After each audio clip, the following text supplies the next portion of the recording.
Salot sa lipunan, walang kwenta, walang kinabukasan. Adik. Karamihan sa atin ganito ang tingin sa ating mga kapwang lulong sa ipinagbabawal na gamot. Ngunit isang bagay ang marahil ating nakakalimutan, sila rin ay tulad natin, tao, Pilipino. Halimbawa, si Kaloy isang ama, asawa at kabilang sa komunidad. May sariling buhay, kwento, pangarap at pangangailangan. Ngunit hindi siya perpekto, lumihis ng landas at nagpagapos sa bisyo. Pero hindi siya ang kalaban. Isa lamang siya sa halos 1,300,000 Pilipino na nadapa at naging biktima ng iligal na droga. Gayunpaman, silang mga kagaya ni Kaloy ay hindi lamang mananatiling numero sa mga estatistika. May pag-asa at kinabukasan na sa kanya ay nakalaan.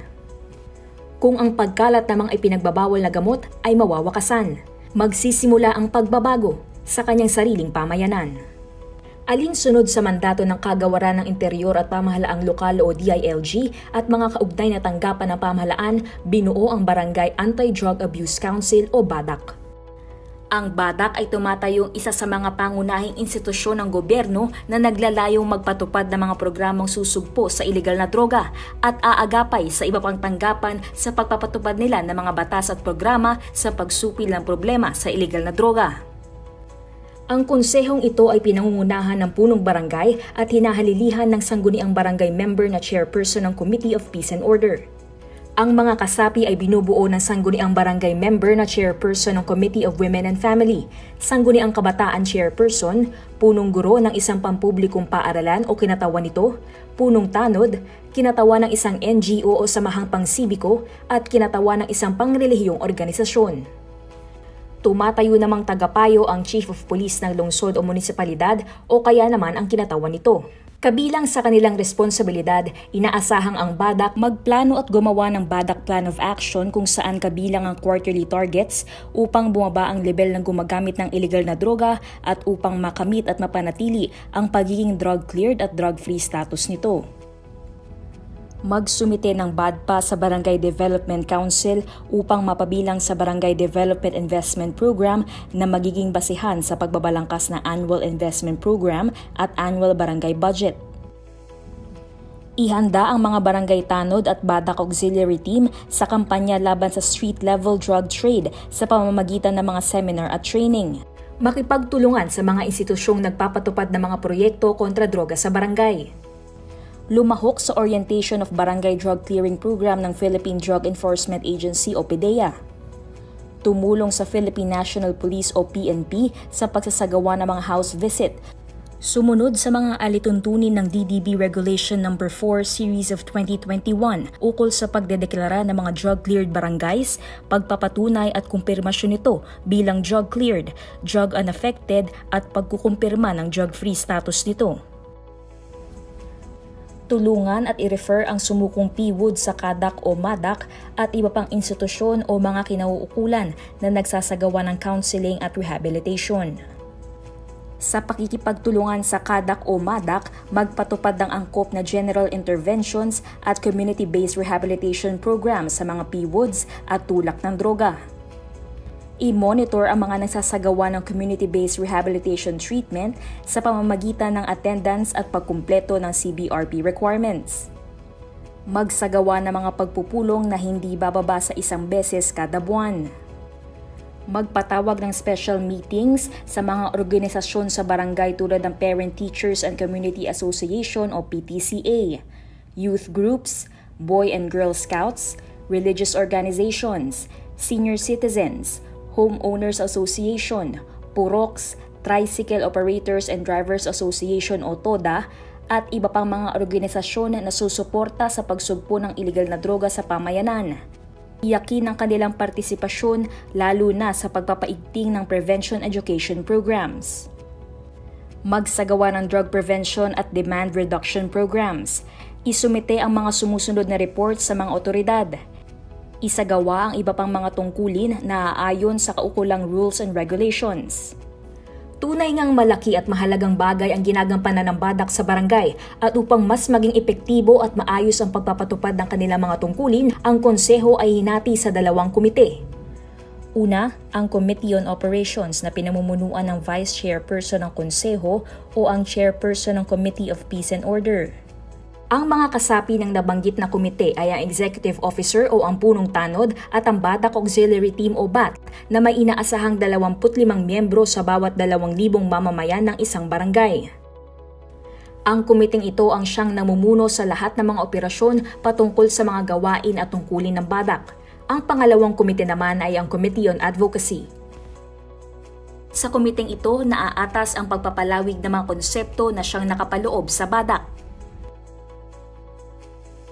Pinamumunuan ito ng Chairperson ng Committee of Women and Family sa barangay. Kabilang naman sa mga kasapi ay ang puno ng Sangguniang Kabataan, punong guro ng isang pampublikong paaralan o kinatawan nito, kinatawan ng isang NGO o civic society at ang kinatawan ng isang faith-based organization tulad ng ugnayan ng barangay at mga simbahan o ang ubas. Ngayon, upang mas lubos na maunawaan ni Kaloy kung ano nga ba ang mga gawain ng Batak at kung papaano siya matutulungan nito, marapat lang malaman niya ang takbo ng kanilang mga operasyon laban sa mga ipinagbabawal na gamot.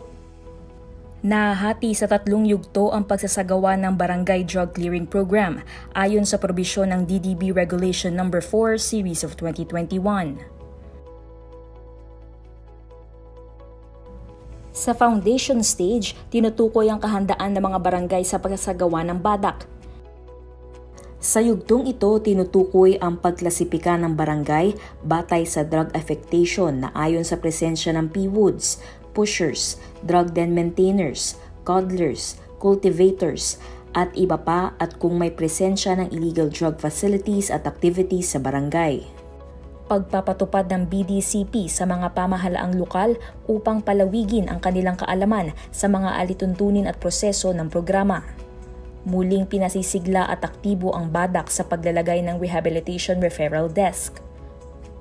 Isinasaayos ang pagkakakilanlan ng mga sumusunod: PWODs, pushers, drug den maintainers, coddlers, protectors, financiers, cultivators, manufacturers at iba pa. Sa pivotal stage, tinitiyak na ang BDCP ay maayos na naisa sa katuparan at ang epekto nito ay ramdam ng komunidad. Sa yugtong ito, isinasagawa ang house visits upang matukoy ang mga PWODs at pushers at mabigyan sila ng sapat na kaalaman sa mga intervention programs na maaari nilang mapakinabangan. Pagsasagawa ng anti-illegal drug operations.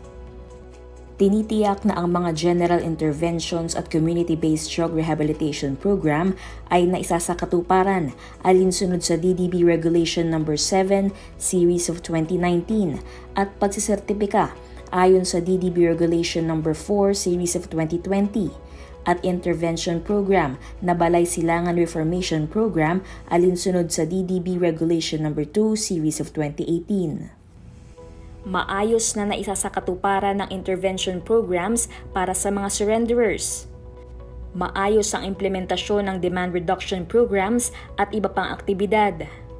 Minomonitor ang mga PWODs at pushers sa mga intervention na isinasagawa. Minomonitor at isinasang-alang-alang ang kalagayan ng mga natukoy na PWODs, pushers, drug den maintainer, coddler, protector, financier, cultivator, manufacturers at iba pa.